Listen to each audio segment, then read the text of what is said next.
Halo, selamat siang, Bapak Ibu sekalian. Selamat siang, Pak Budi. Selamat siang, Pak Miftahul Alfan. Pak Budi, dengar suara saya? Halo, Pak Budi. Halo, Pak Budi. Halo, tolong saya dibantu.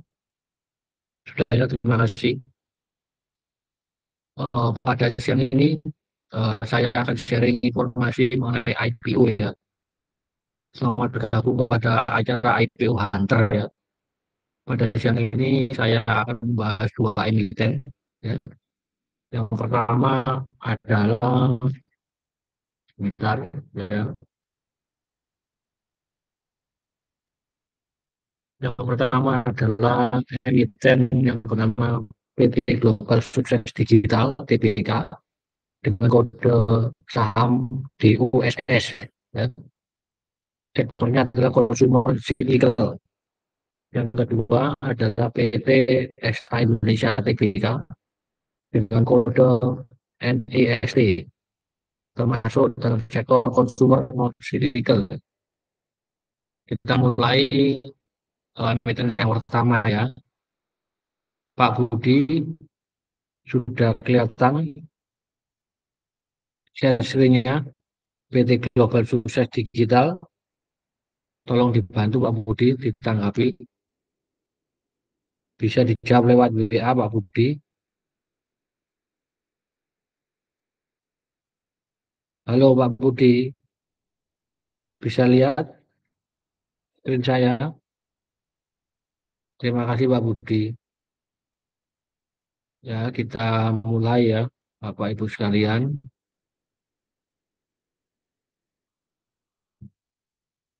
PT Global Sukses Digital (TBK) ya, berkedudukan di Jakarta Selatan. Bergerak dalam bidang utama perdagangan eceran ya. Jadi dia itu retail ngecer, alat fotografi dan perlengkapan. Kemudian eceran kaki lima dan los pasar, alat fotografi, alat optik dan perlengkapannya. Ada tas, dompet, koper, ransel dan sejenisnya. Itu juga ada fee, jasa atau kontrak. Juga ada komputer ya dan perlengkapan, video game, peralatan audio ya di toko ya. Kemudian peralatan listrik rumah tangga, penerangan, lampu ya, dan rumah tangga lainnya, serta ada aktivitas perusahaan holding ya, yaitu portal web ya, dan atau platform digital dengan tujuan komersial. PT Global ini akan menawarkan saham ya sebanyak 405 juta lembar, nominal Rp40 per lembar, atau mewakili 26,09% dari jumlah saham yang ditempatkan store penuh pada harga 135 ya. Pada saat book building dipatok harga book buildingnya itu kisaran 130 sampai 135 dan IPO ditetapkan 135. Jadi dia sama dengan batas atas. Ini biasanya sentimennya positif ya, indikasi permintaan cukup tinggi ya, sehingga harga IPO ditetapkan batas atas dari harga book building ya, Bapak Ibu sekalian ya. Itu cuma indikasi ya. Kalau dia di batas bawah itu berarti jamnya kurang laku ya, kurang ada peminat. Untuk jadwalnya Bapak Ibu sekalian, offering mulai hari ini sampai tanggal 5 Agustus, listingnya tanggal 7 Agustus ya. Sebagai penjamin emisi adalah PT Samuel Sekuritas Indonesia ya, dengan menjamin dengan kesanggupan penuh, full komitmen ya. Dengan harga 135 nanti akan diraup sebanyak 61 miliar rupiah. Ya. Struktur permodalan sebelum IPO sebagai pemegang saham utama adalah PT Sukses Investama Indonesia. Ya.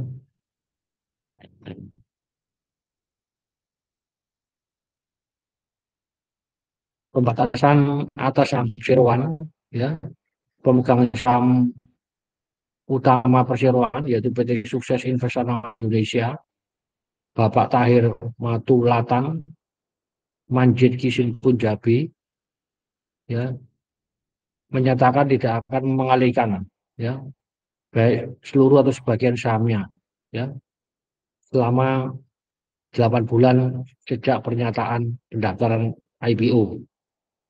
Ya. Sebagai pemegang saham pengendali adalah Bapak Tahir Matulatan. Ya.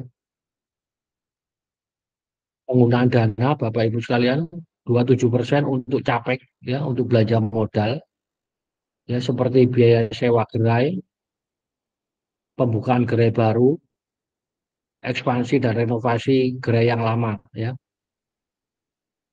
Yang lama ini ada di Ratu Plaza Mall Jakarta, ya. Nanti yang baru dia akan buka di Banjarmasin, Semarang, Kendari, Medan.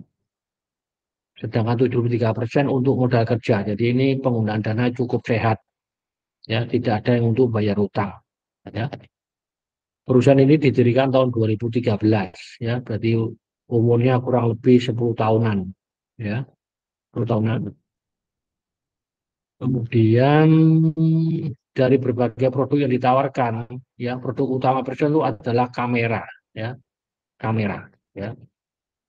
Dia punya anak perusahaan ada 3, ya. Yang pertama itu adalah gambar masa depan GMD. Dia DOS ini menguasai 52%, beroperasi sejak 2022, jadi 2 tahun yang lalu. Ya, tanggal investasinya 2023, ya, jadi kurang dari 1 tahun.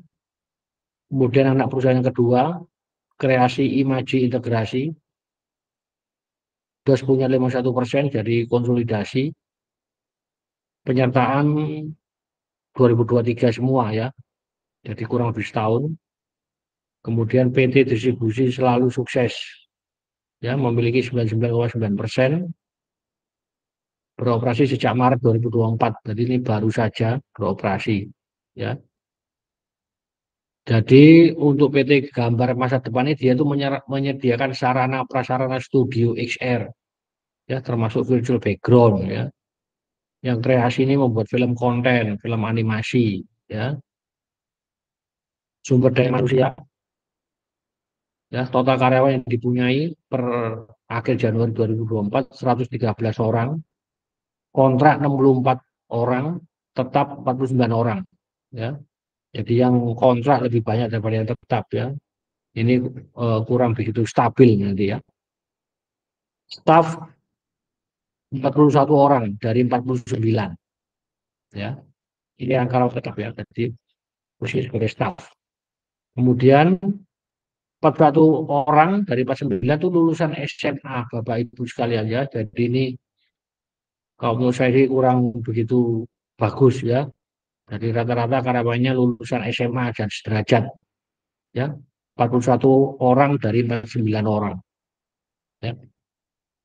Untuk posisinya ada di sales offline, ya.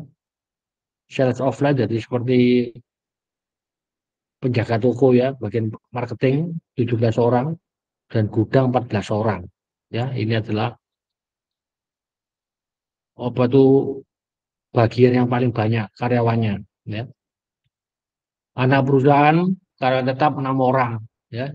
Jadi anak perusahaan cuma punya karyawan 6 orang, karyawan tetap yang kontrak tidak ada, ya. Ini produk-produk yang dijual oleh perseroan, ya, Bapak Ibu, ya, bisa dilihat ada digital kamera, ya, lensa, lighting studio, aksesoris, video kamera, smartphone, tablet, komputer, ya, tripod, ya, drone, ya, smartphone dan sebagainya. Ya. Jadi ini dia tuh sebagai distributor atau ya mitra usaha dari merek-merek yang terkenal. Ya, ini bukan authorized distributor ya, bukan authorized ya. Jadi dia cuma retail ya, kulaan terus dijual ya. Saat ini Istora mempunyai 9 gerai yang tersebar di seluruh Indonesia. Ya. Di Jakarta ada 4, ya. Dos Superstore, Dos Ratu Plaza, Dos Kemang, Dos Grand Indonesia. Bandung ada 1, Yogyakarta 1, Surabaya 1, yaitu di Jalan HR Muhammad. Ya, Bali 1, Makassar 1. Ya. Ini adalah gambar dari masing-masing outlet. Ya, warnanya sih banyak dalamnya itu warna coklat. Ya, dari dari kayu ya. Dan ini gambarnya di Bali. Ini di Surabaya ya. Ada tulisan D ya. Backgroundnya warna oranye, D-nya putih ya. Terus ya HR Muhammad nomor 374 ya. Surabaya nomor 1 ya. Persaingan usaha cukup banyak ya, cukup banyak sekali ya. Jadi dia dos ini disebut kamera, lensa dan aksesoris ini produk utamanya ya. Para prinsipal yang dos ambil barangnya ini juga melakukan kerjasama dengan perusahaan lain ya. Jadi dia itu bukan sole agent ya. Jadi pasangan sangat ketat ya.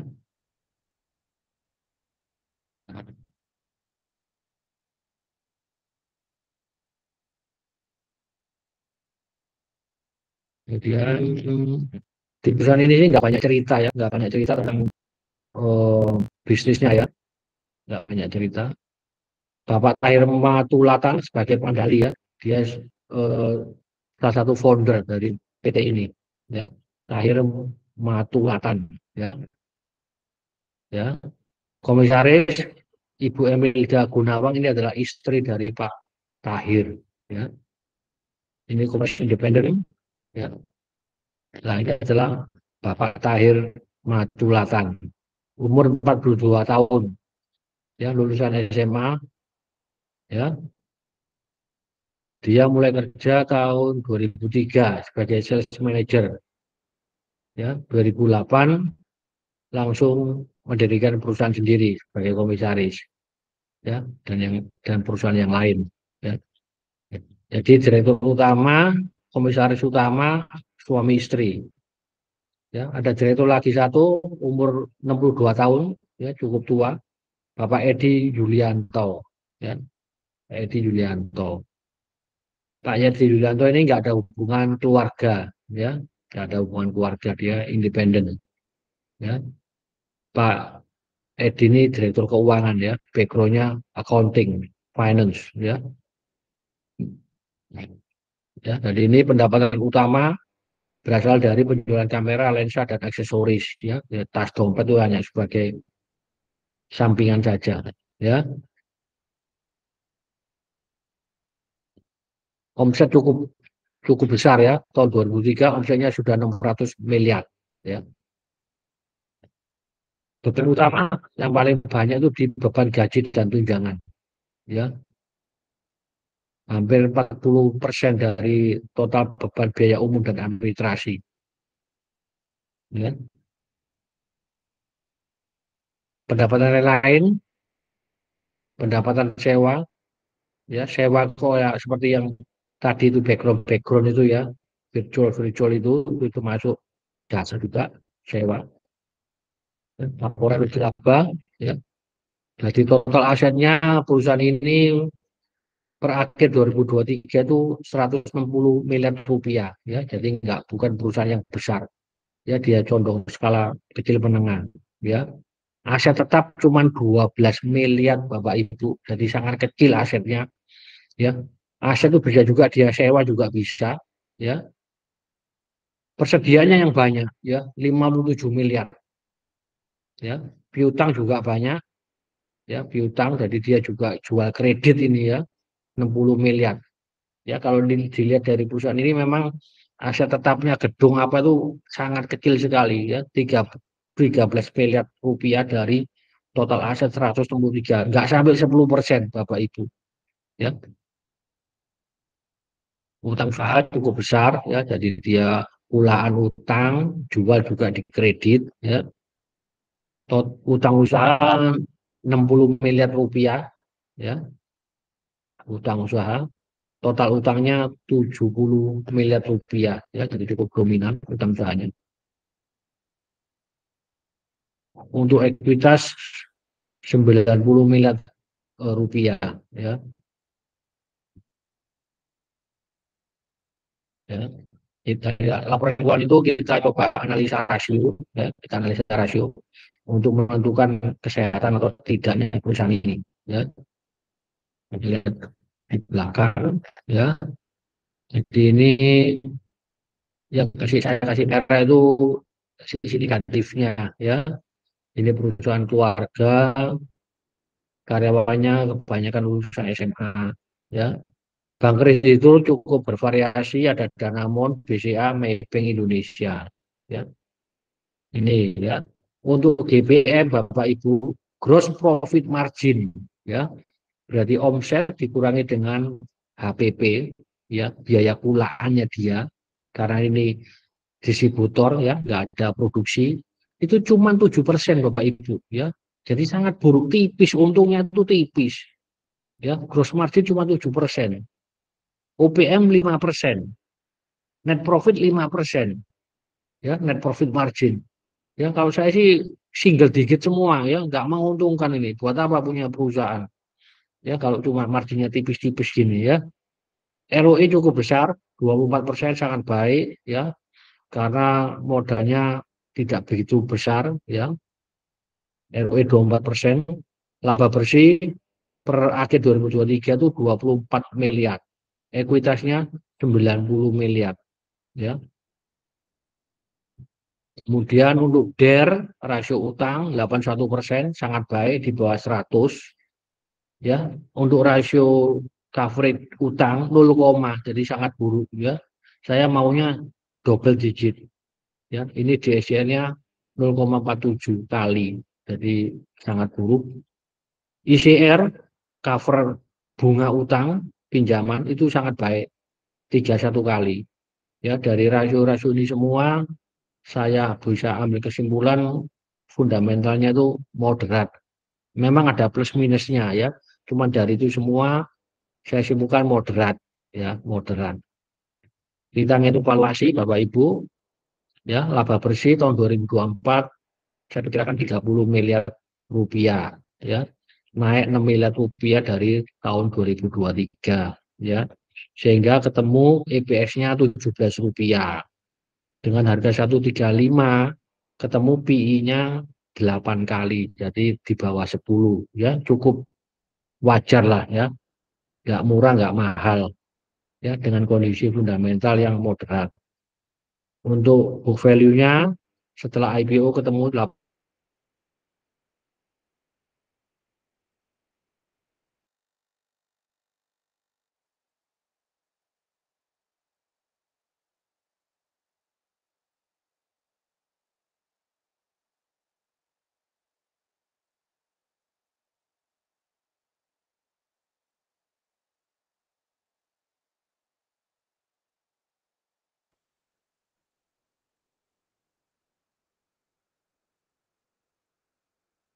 Sebentar ya,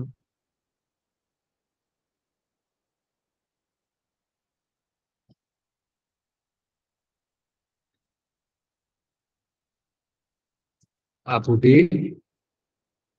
Pak Budi, bagaimana? Pak Budi bisa dijawab, nyambung kembali. Halo Pak Budi,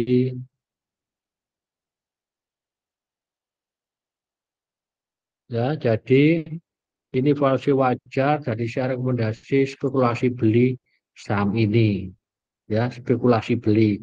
Spekulasi berarti nanti hari pertama listing kita pasang jual, ya. Ini karena harganya itu satu di bawah 200, jadi arahnya itu maksimal 35%. Ya, jadi nanti kita lihat kita dapat berapa persen, nanti saya beritahu, ya. Sekali lagi, ini sifatnya disclaimer on, ya. Keputusan jual beli ada di tangan investor. Saya cuma bisa memberi nasihat, ya. Kalau ada pertanyaan, Bapak Ibu bisa tulis di kolom chat, ya. Kemudian saya lanjutkan ke yang kedua, ya.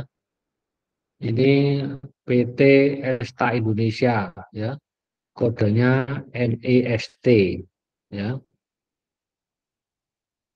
Ini adalah perusahaan yang bergerak dalam bidang pembibitan dan budidaya burung walet dan perdagangan besar sarang burung walet, ya.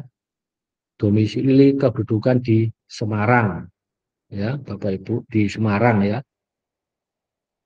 Jadwal IPO-nya, offeringnya mulai hari ini sampai tanggal 6 Agustus. Ya, listing tanggal 8 Agustus.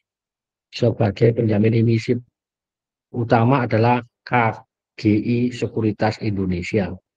Ya, dengan kesanggupan penuh. Ya, Esta ini menawarkan saham baru sebanyak 822.500.000 lembar nominal Rp50 yang di-IPO-kan sekitar 20% dari modal dan ditempatkan store penuh.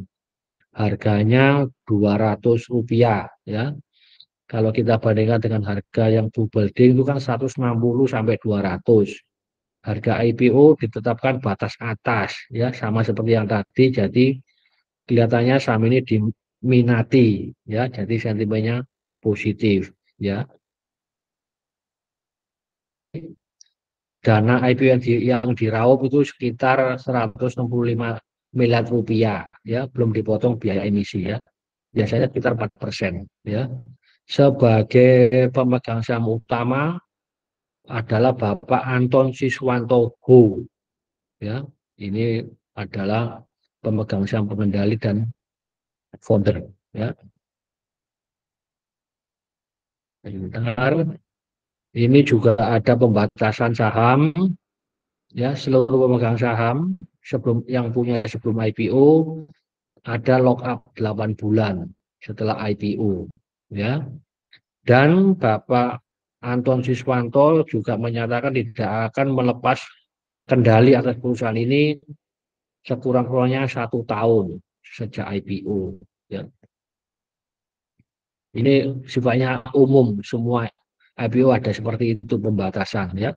Penggunaan dana 7%, ya, dari total dana IPO itu untuk membeli 6 bidang tanah dan bangunan, ya, yang akan digunakan untuk sebagai rumah burung walet.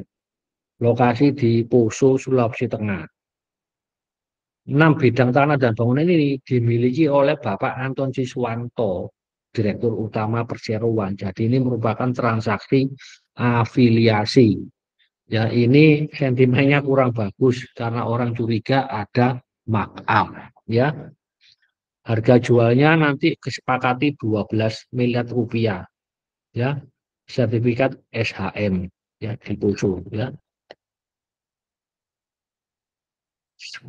Kemudian ada informasi perusahaan ini selain budidaya, dia juga membeli bahan baku dari pihak ketiga.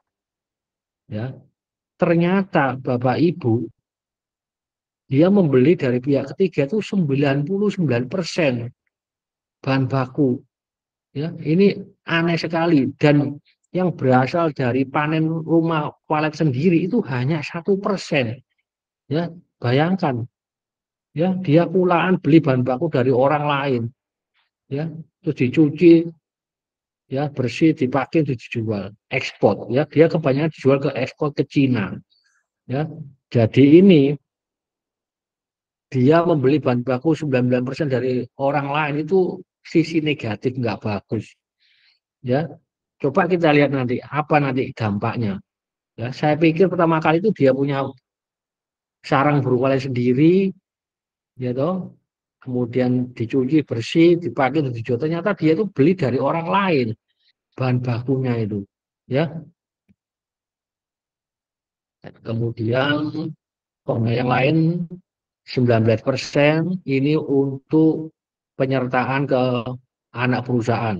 Ya, dia punya anak perusahaan satu, yaitu PT Tunas Esta Indonesia.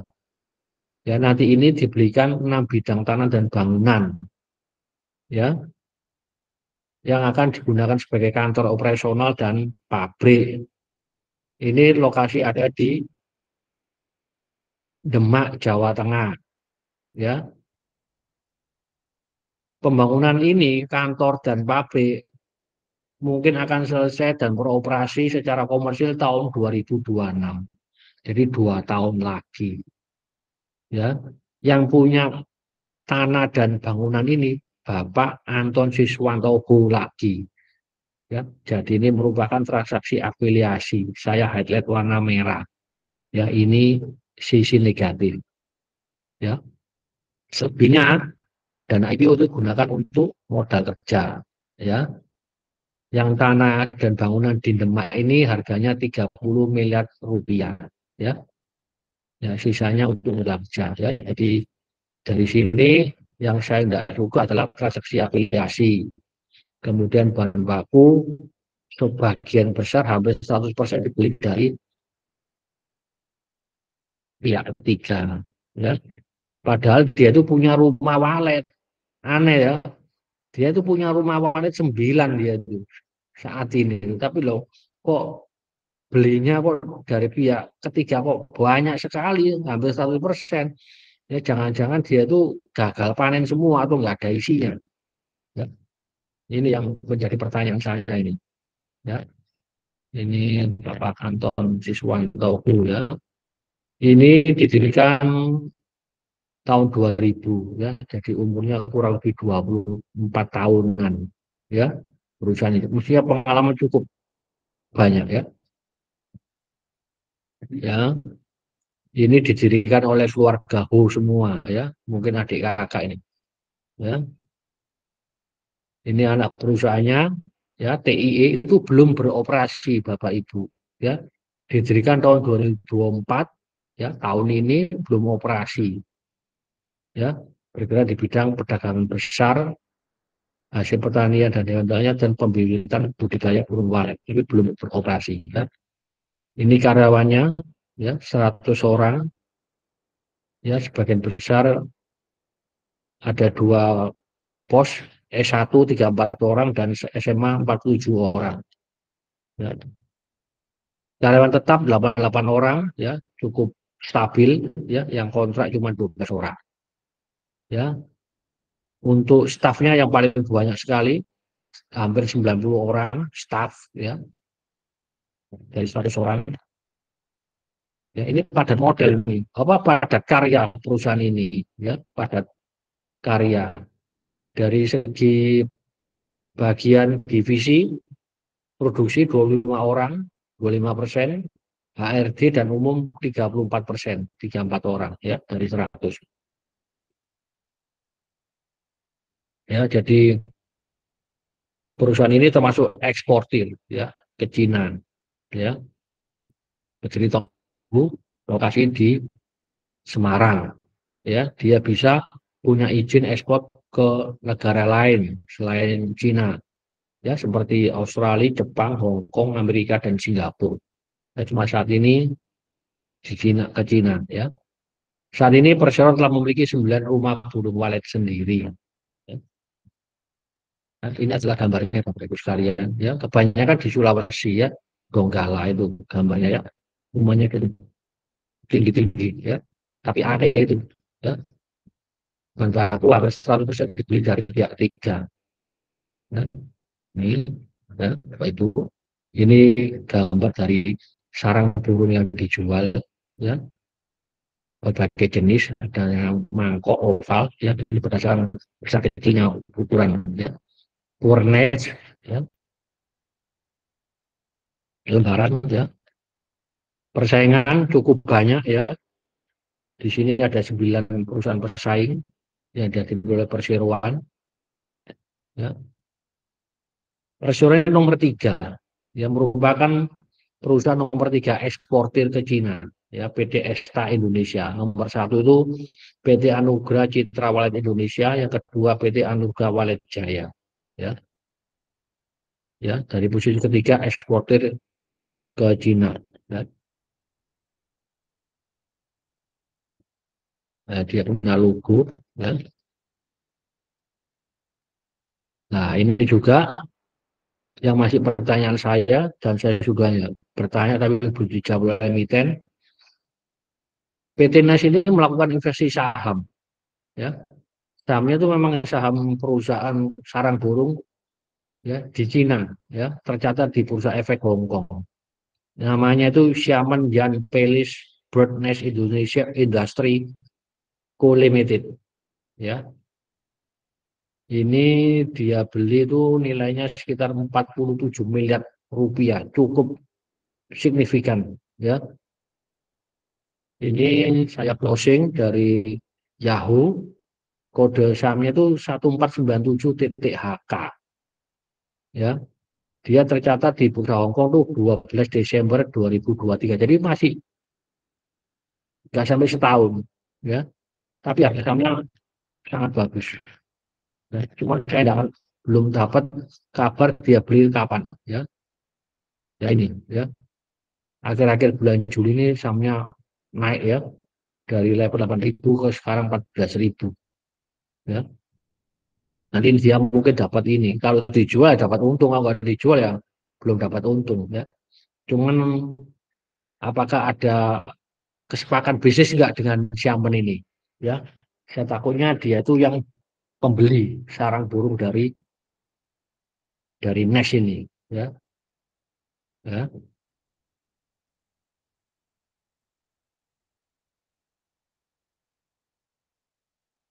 Kemudian risiko utama dari bisnis ini adalah aturan dari Cina, ya, mengenai perdagangan, ya. Kemudian juga risiko penyakit, ya, wabah flu burung gitu, ya. Ini Bapak Anton Siswanto, ya, sebagai pengendali, ya. Ini ada komisaris utama itu Bapak Johan Prasetyo Santoso. Ya, dia juga menduduki direktur utama PT Kota Satu Properti Tbk. Kode sahamnya 1. Ya, Bapak ini. Bapak Johan Prasetyo Santoso ini usia 50 tahun. Ya, jadi ini memiliki ada afiliasi, ya. Komisaris independen ini Bapak Polisi ini, ya. Condro Kirono ini komisaris independen. Nah ini, ya, profil dari Bapak Anton Siswanto, ya, umur 56 tahun, ya. Dia 2008 mulai kerja, ya, itu di perusahaannya sendiri, ya.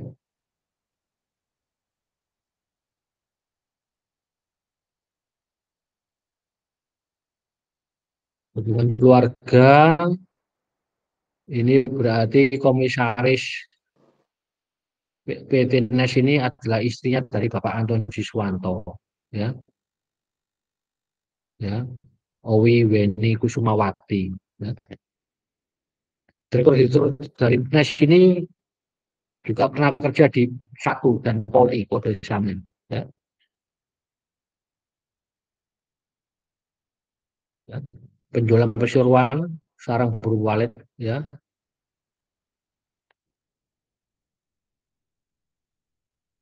Nah ini kita lihat ini di pos HPP, ya, omset, ya, omset penjualan di 2023 600 miliar, ya. Pembelian kalau kita breakdown dari HPP 480 miliar. Nah ini menunjukkan, ya, bahwa dia itu memang hampir 100% beli dari pihak ketiga. Ini saya nggak suka sekali, ya. Nanti apa dampaknya? Perusahaan ini punya total aktiva tahun 2023 akhir itu 317 miliar rupiah ya, jadi menengah ya, di atas 100 miliar ya, tengah-tengahnya 500 miliar ya. Kita lihat laporan keuangannya ya, kita cek ini ya, nilai cara hidup ya untuk mengetahui fundamentalnya ya. Kasasi merah karena afiliasi ya, umurnya cukup tua, 24 tahun, 1% dari apa, dari sarangnya sendiri ya.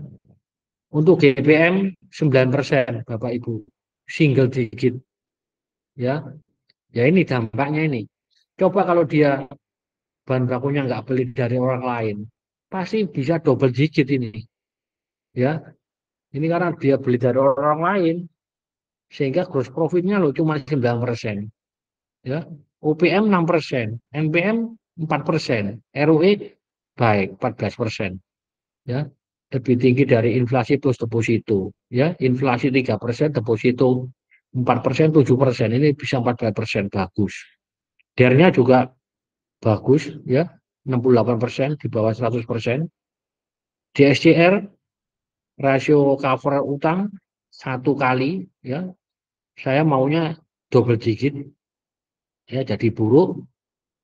Rasio cover bunga 600 kali, jadi sangat baik ya. Dan ini mirip-mirip sama yang tadi ya, kalau Bapak Ibu lihat dari rasio-rasio keuangannya ya, margin-marginnya jelek semua, ROE bagus, DER bagus itu, JCR ada yang bagus buruk ya, jadi ini saya pikir moderat ya, fundamentalnya moderat ya. Ini ada tulisan sebelum pelaksanaan warrant itu belum saya hapus, jadi itu nggak pakai ya. Untuk net profit tahun 2024 itu sekitar 35 miliar rupiah ya. 2023 26 miliar rupiah ya, jadi cukup masuk akal, sehingga ketemu EPS-nya 9 rupiah dengan harga 200, ketemu PI-nya 22 kali, jadi yang sangat tinggi ya, 2 kali lipat dari angka 10 ya. Untuk book value, ketemu book value-nya setelah IPO 84 rupiah, 200 dibagi 84 ketemu 2,4 kali ya, jadi ya tengah-tengah lah ya, tapi masih lebih rendah DOS ya. Jadi dengan PI 22 kali, PBV 2 kali, dengan GPM yang rendah itu, saya menilai valuasinya mahal ya. Jadi ya karena ini IPO batas atas, kita bisa beli dan jual di hari pertama ya. Ini harganya 200, berarti dia tuh arah nanti, bentar ya saya cek apakah arahnya masuk 35 atau 25, karena perbatasan ini ya 200 ya. Nanti saya WA ya. Untuk jadi nanti boleh beli semua dua-dua, tapi jualnya nanti di hari pertama. Nanti kita lihat dapat berapa ya. Ini ringkasannya Bapak Ibu. Nah, Bapak Ibu sudah jelas ya. Ini ya, untuk NES valuasi mahal ya, valuasi beli ya. Untuk DOS valuasinya wajar, bisa valuasi beli ya. Dan ini perusahaannya nggak besar, perusahaan kecil ya. Kalau ada pertanyaan Bapak Ibu bisa ketik di kolom chat, silakan. Saya lagi ngecek ya ini ya. Silakan.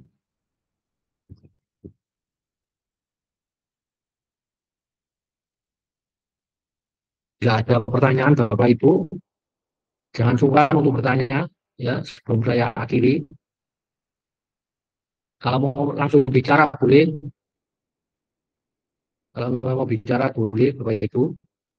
Ya, jadi intinya 2 jam ini boleh pesan, tapi nanti jual hari pertama ya, karena kurang, tidak murah dan juga nggak bagus ya, ada plus minusnya ya. Rata-rata sih masih perusahaan jelek, IPO itu bisa untung lah ya. Kalau mau untung 10% sih tutup mata lah. Ya pasang jual 10% dari IPO itu bisa itu. Ya, nanti kita jangan juga ini kan dari harga IPO-nya ini batas atas. Jadi ini sentimen positif. Ya, nanti untuk selanjutnya kita lihat dapat berapa persen. Ya, kalau dapatnya di bawah 10%, mungkin bisa kita cuma 20% sih masih bisa. Ya, kalau dapatnya di bawah 10%. Ya, seperti 5%, 3% itu bisa lah. Arah pun bisa. Ya, cuma gitu. Bapak Ibu harus jangan ninggalin monitor.